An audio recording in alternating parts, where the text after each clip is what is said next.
Sige po, tayo po lahat ay tumayo. And let us, again, come to the Lord in prayer bago po tayo mag-umpisa ng ating pag-aaral. Let's pray. Hallelujah, O Lord. Panginoon, maraming pong salamat sa time na to, Lord, na kami po ay nandito, nagkakatipon, Panginoon. And we just want to acknowledge you, Lord, in our needs, in your presence, Panginoon, O God. Lord, kayo na po ang mahuna sa aming pag-aaral. Ikaw po ang gumabay sa amin, O God, sa aming pakikinig. Ikaw po, Panginoon, ang magtanim, Panginoon, na sa matabang lupa, Panginoon, ang bawat mapapakinggan namin, O Lord. Bless, Lord, your people. Ori po, Panginoon, itago niyo lang po sa inyong likuran. And Lord, sa aming mga online viewers na kasama, Panginoon, bless them, guide them, O God. Salamat po muli, Lord. We praise you, we honor you, O God. Ito po ang aming dalangin. In Jesus' name we pray. Everybody say, Amen. Sige po, makakapo po tayo. And let us enjoy the presence of the Lord. So again, last week, we had finished with our reason of our Christian service. And we had learned kung bakit po tayo naglilingkod is because, una po, is God commands it. Amen? Inutos sa atin ng Diyos na siya daw ay paglingkuran natin. And then pangalawa, it is our calling. Panawagan sa atin, kaya tayo niligtas ni Lord para tayo ay maglingkod. Yun po ang ating reason. Number 2. And then reason number 3, we serve because it is our response sa ating pagkaligtas. Sabi nga po ng kapatid natin kanina, na sa pagpupuri, paglilingkod, pagpapasalamat, ito yung way natin para in a way ay suklian. Hindi man natin talaga mababayaran ang ginawa ni Lord, pero sa pamamagitan po ng paglilingkod natin, ay napapakita natin that we are grateful to our God. Amen? Ito po yung pangatlong reason. Then yung pang-apat po na reason, kaya po tayo nagsiserve is nagiging channel of blessings po tayo sa iba kapag nagsiserve tayo. Nagiging daluyan tayo ng pagpapala. Sabi po doon sa ating libro, through our service, other believers experience the manifold grace of God. So those are the 4 reasons of our Christian service. So ngayon naman po, no, sa ating next topic, sa ating lesson, and again, this is our part 3 sa ating lesson 7, serving in the local church. So ang next topic po natin is about the manner of Christian service. So paano naman daw po tayo maglingkod? Diba last week, ano yung reason kung bakit ka naglilingkod? Ngayon naman, how do we do our Christian service? What is the manner of our Christian service? So una po, you should decide to serve the Lord. Ito muna yung dapat makita sa atin ni Lord. Amen? Hindi yung napipilitan tayo. Hindi yung kaya ka nandito kasi wala kang choice. Amen? Napilitan ka, ayaw mo, wala kang magawa. Hindi po. Una po dapat, yung manner of our Christian service, first, mag-desisyon ka muna. Gusto mo bang maglingkod? At ikaw lang ang makakasagot niyan. Okay? So the first step, sabi po sa libro, if we wanted to serve, is to decide.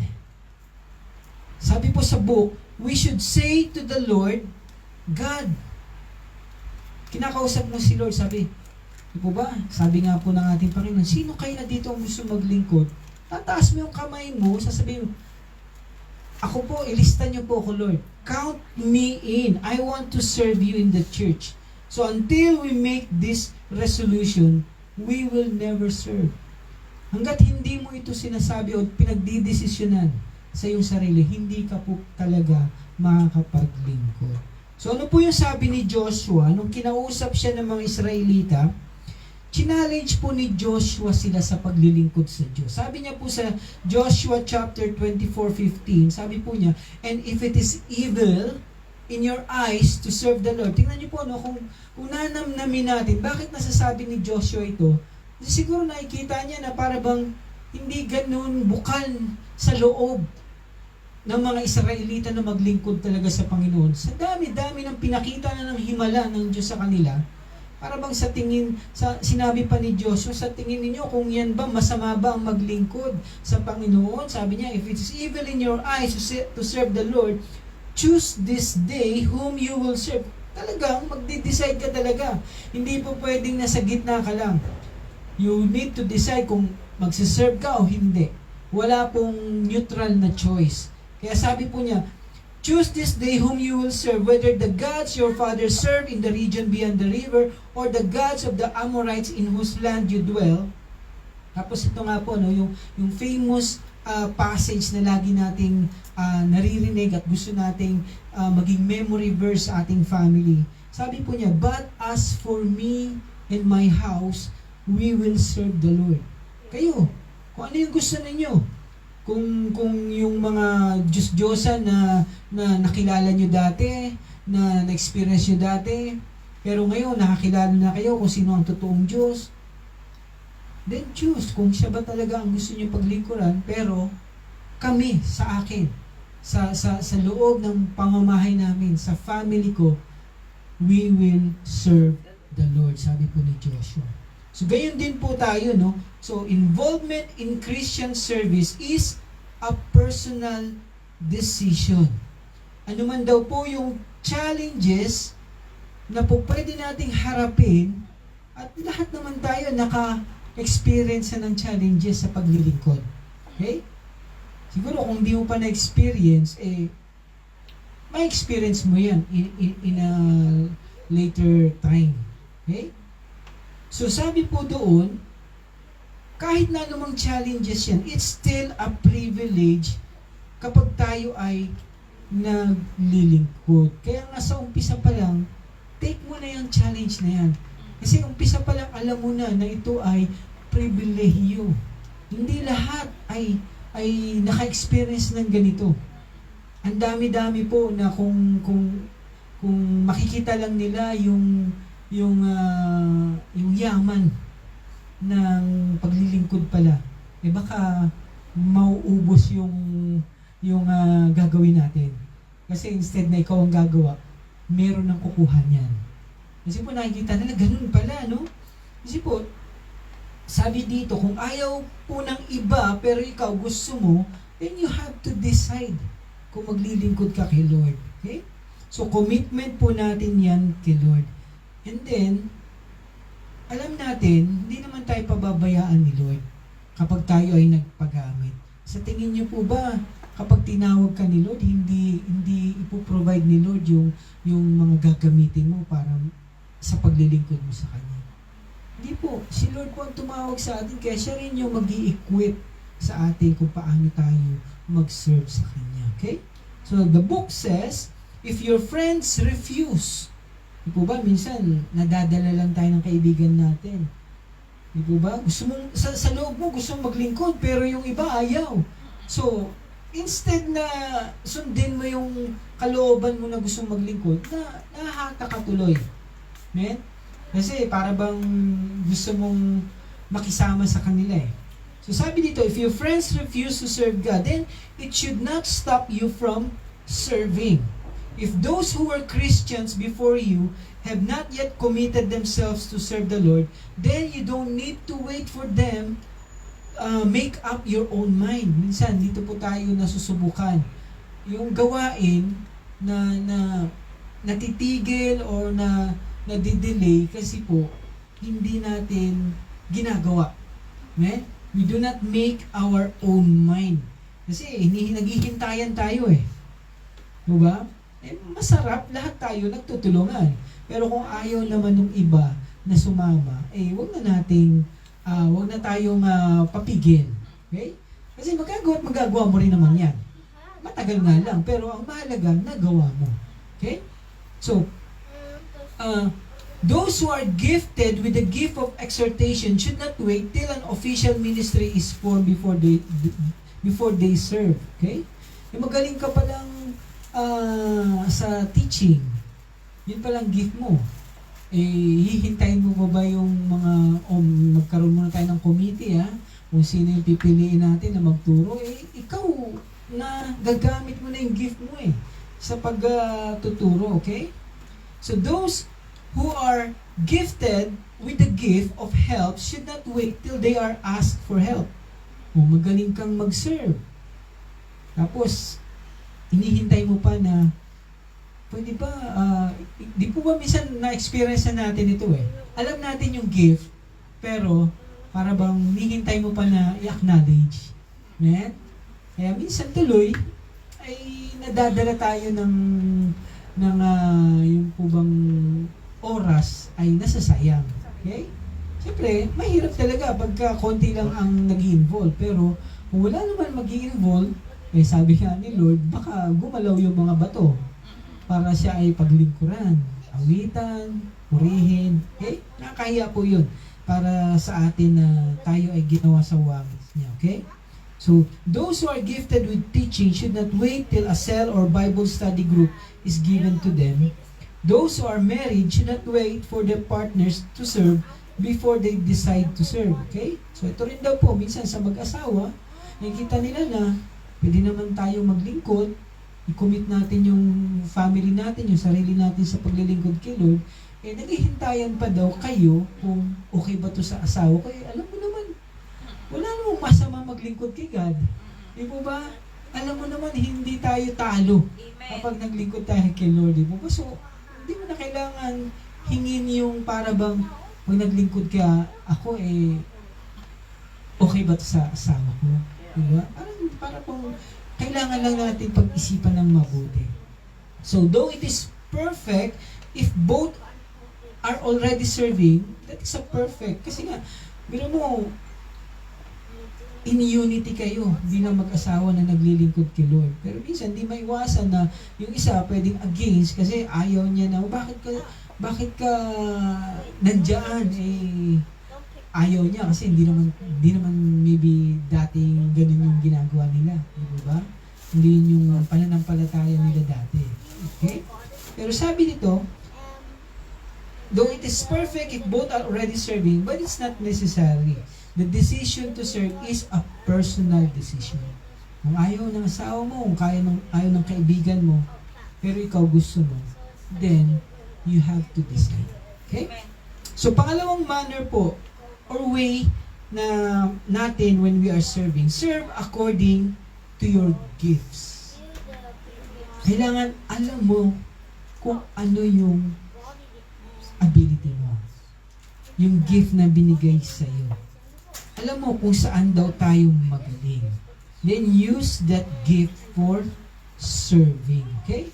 So kung di yan ang gift mo, huwag mong ipilit. Okay? Baka mahirapan ka kasi hindi naman yan ang gift mo. God has poured out spiritual gifts to His people in abundance. Lahat daw po binigyan tayo ng Diyos ng mga gifts at napaka-rich, napaka-abundance yung gift na yan. And He wants them to use it to serve Him through their service to each other. So may manifestation daw po na binigay sa atin ang Holy Spirit na papakita sa iyo na diyan ka magaling. Okay? So, to each is given the manifestation of the Spirit for the common good. None of us could excuse himself from serving and say, I'm not gifted. Hindi naman ako gifted Hindi daw po dapat yun ang excuse natin. Kasi nga po, all genuine Christians are gifted. Kasi ang nagbigay hindi tao Nagbigay si Lord. So the moment na naging Kristiyano ka, merong gift na binigay sa iyo ang Holy Spirit. So we did not just receive one gift, rather we receive a blend of spiritual gifts. So we are graciously provided. Pero madalas po ang problema ay hindi yung gifts. Ang problema po ay kung ayaw mong gamitin yung gift mo. Okay? Hindi problema yung gift Alam mo na yan yung binigay ni Lord sa'yo, pero ayaw mo namang gamitin. Ayaw po nating magpagamit kay Lord. Para po tayong katulad ng wicked servant sa parable of the talents, na sabi nga po natin last week, na nabasa rin po natin to. Sabi sa Matthew 25:14-30, he said, Master, I knew you to be a hard man, reaping where you did not sow, and gathering where you scattered no seed. So I was afraid, and I went and hid your talent in the ground. Here, you have what is yours. Okay? So again, last week, medyo sinabi natin nito na sayang yung talent. Kasi nga po, hindi niya nakita yung talent, yung value ng talent na binigay sa kanya ng master. Again, kung pag-aaralan po natin, yung talent po na binigay sa kanya para palaguin is equivalent po ito sa 20 years na sahod mo. Kung sumasahod tayo ng, let's say, 5,000, sabihin na nga po natin, 5,000, then times 12 mo yan, and then, huwag mo nang isama yung bonus. Then, times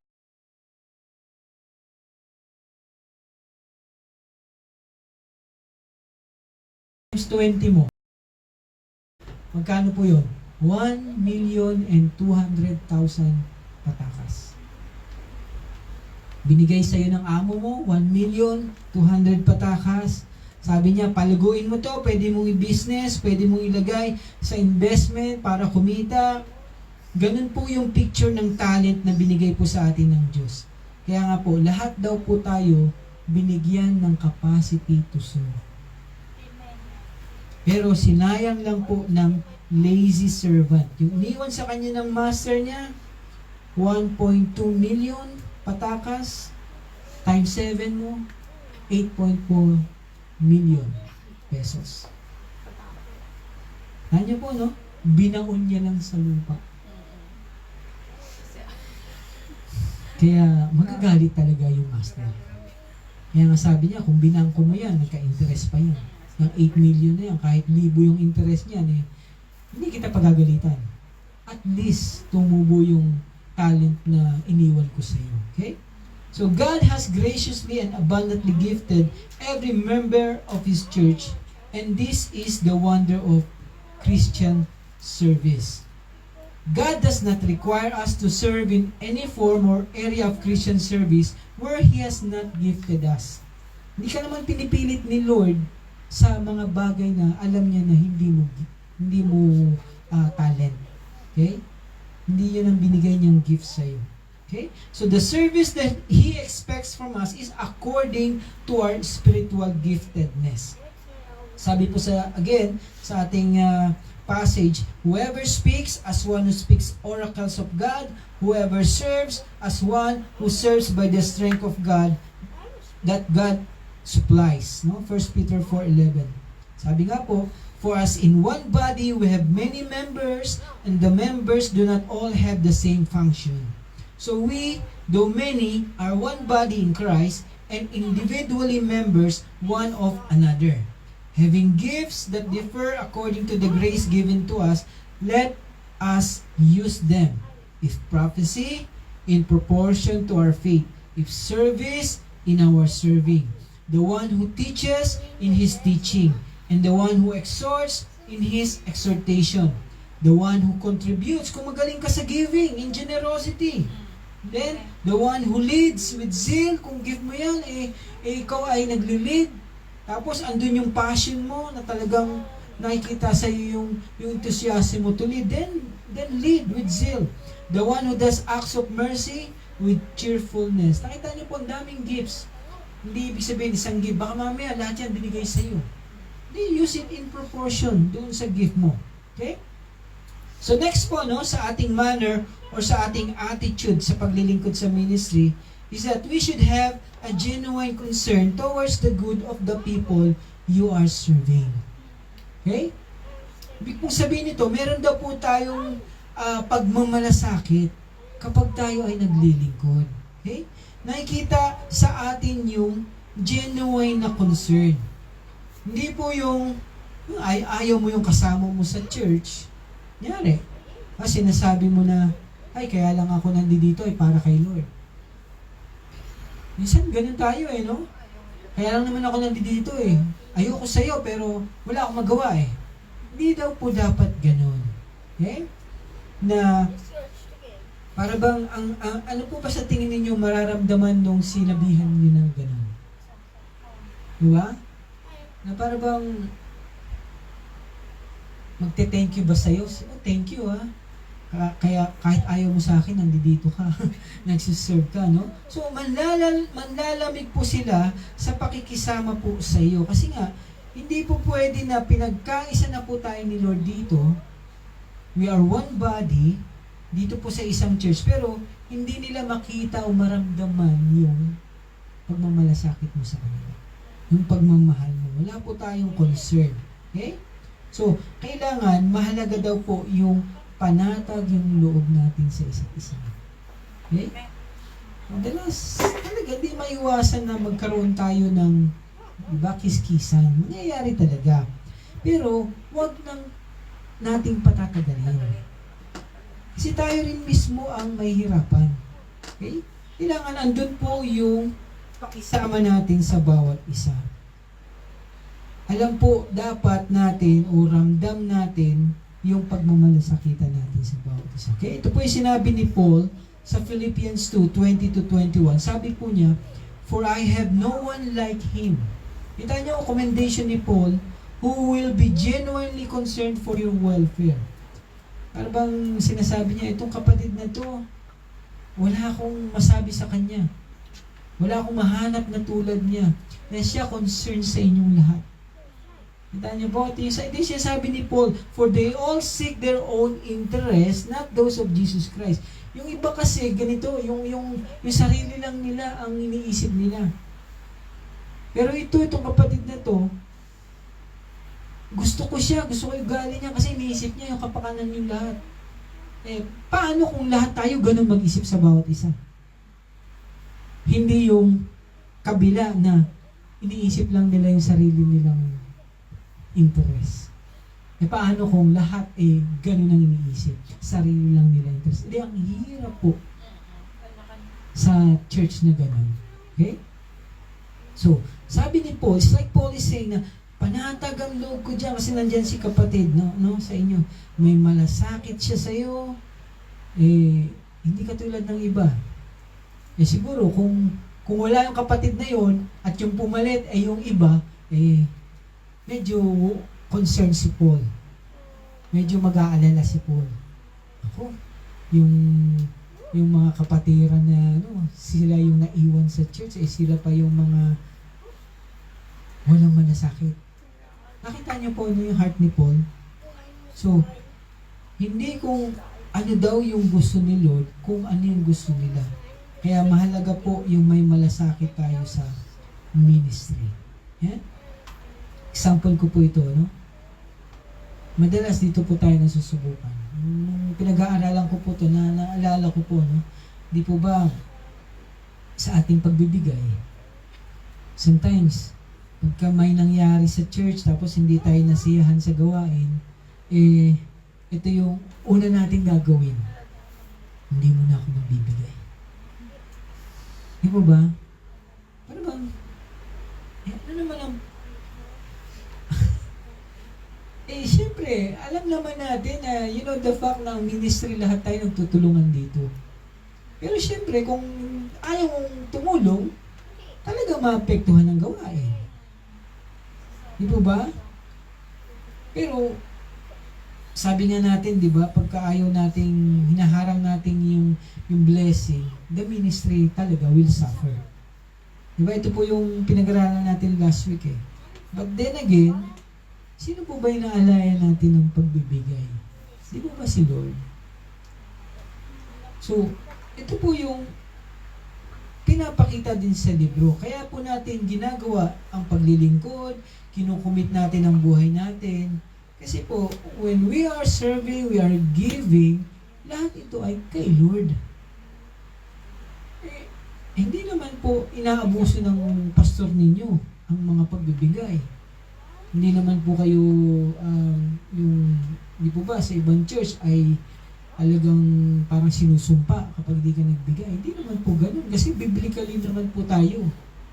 Gusto lang naman po nating sundin ang gusto ni Lord. Amen? So, meaning to say, kailangan nagmamalasakit tayo sa ministry.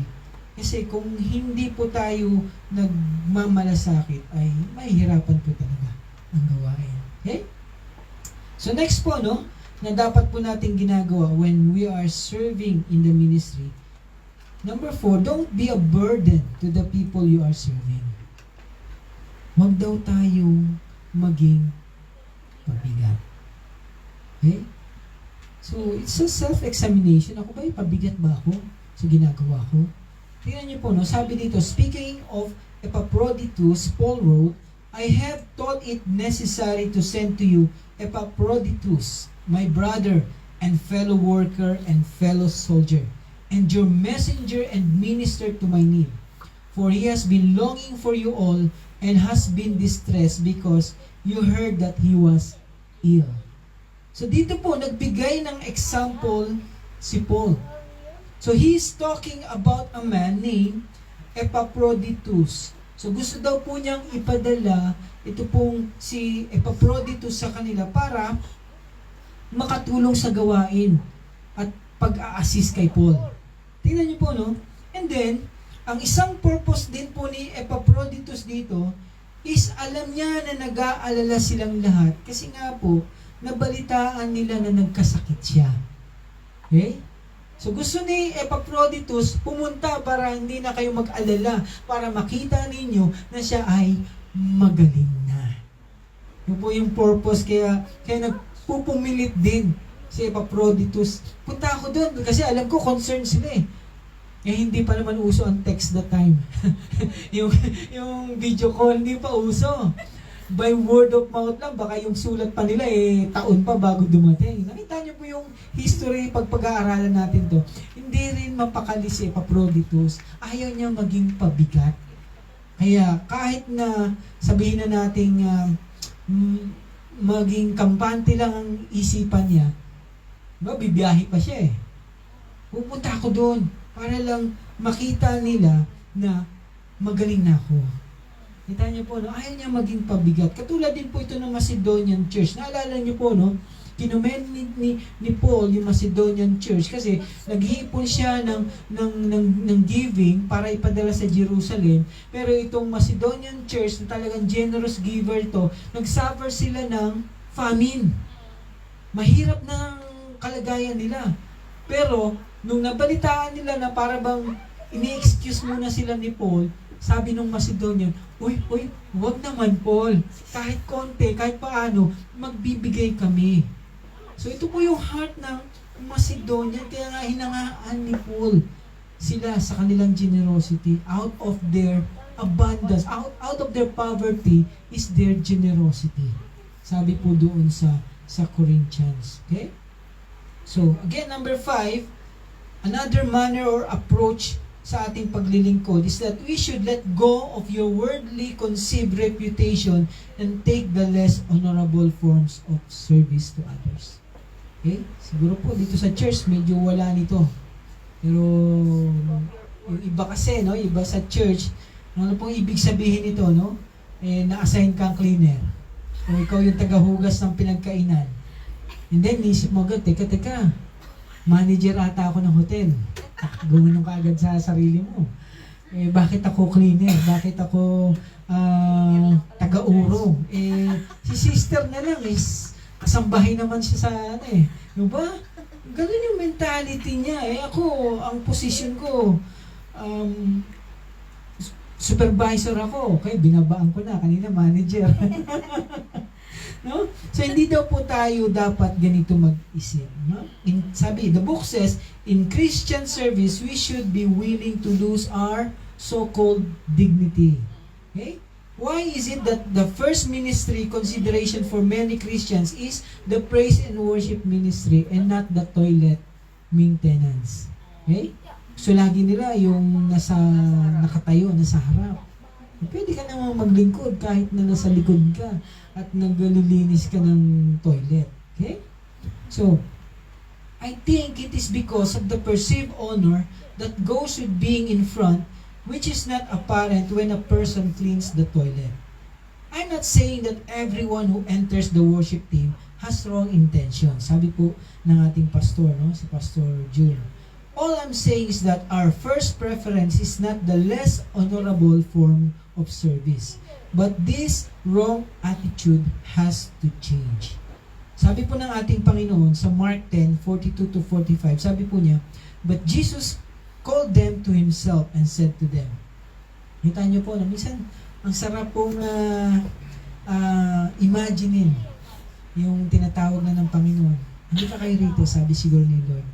You know that those who are considered rulers over the Gentiles, lord it over them. Sila yung Panginoon. And their great ones exercise authority over them. Pero sa inyo, hindi dapat, sabi ng Panginoon. Yet it shall not be so among you. But whoever desires to become great, kung gusto niyong maging great among you, you shall be your servant, tagapaglingkod. And whoever of you desires to be first shall be slave of all. Kung gusto mong manguna ka, ikaw muna ang maging taga-silbi mo. Ito pong sabi ni Lord. For even the Son of Man did not come to be served, but to serve and to give His life a ransom for many. Okay? So, dyan po natatapos yung ating manner of Christian service. So, we'll do a conclusion po next week sa ating pong pinag-aaralan about serving in the local church. Okay? So, kala natin matatapos natin ngayon. Mahaba pa eh.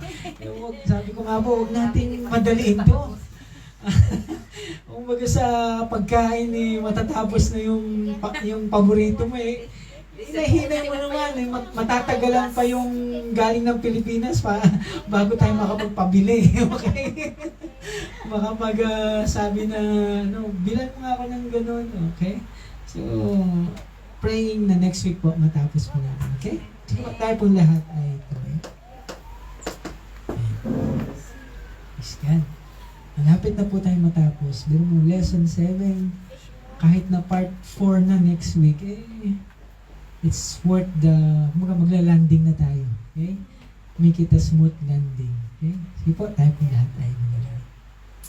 Panginoon, salamat po muli dahil kami po ay nakatapos po ng iyong gawain. Salamat sa lahat po ng inyo pong tinuturo sa amin, O God, for our spiritual growth. Thank you for everything, O God. Ikaw po, Lord, ang aming pinupuri, pinapasalamatan sa lahat ng ginagawa mo sa amin. Continue to give us this desire, Lord, na maglingkod sa inyo, magpagamit, Panginoon. Dahil, Lord, ayaw namin na ibaon ang napakadami niyo pong biyaya na nirigalo sa amin. Lord, gusto po namin na sa hiram na buhay po namin, hiram na oras, pag nakita po namin kayo, Panginoon, nakita namin kayo, ay masasabi po namin na at the end of the day, ay nagamit po namin ang lahat ng binigay niyo pong gifts sa amin, Panginoon, for your glory alone. Lord, I pray for blessings upon your people, O God. Continue, Lord, to minister sa pangangailangan po ng bawat isa, O God. Ikaw po ang Diyos namin, ang aming Ama na nasa langit, na handang makinig sa panalangin ng iyong mga anak. Lord, ito man po, Lord, ang aming desire na makahanap ng work. Provide it, O God, according to your riches and glory, O God. In heaven, your will be done, O God. Ikaw po ang magbigay, Lord, ng maayos na trabaho.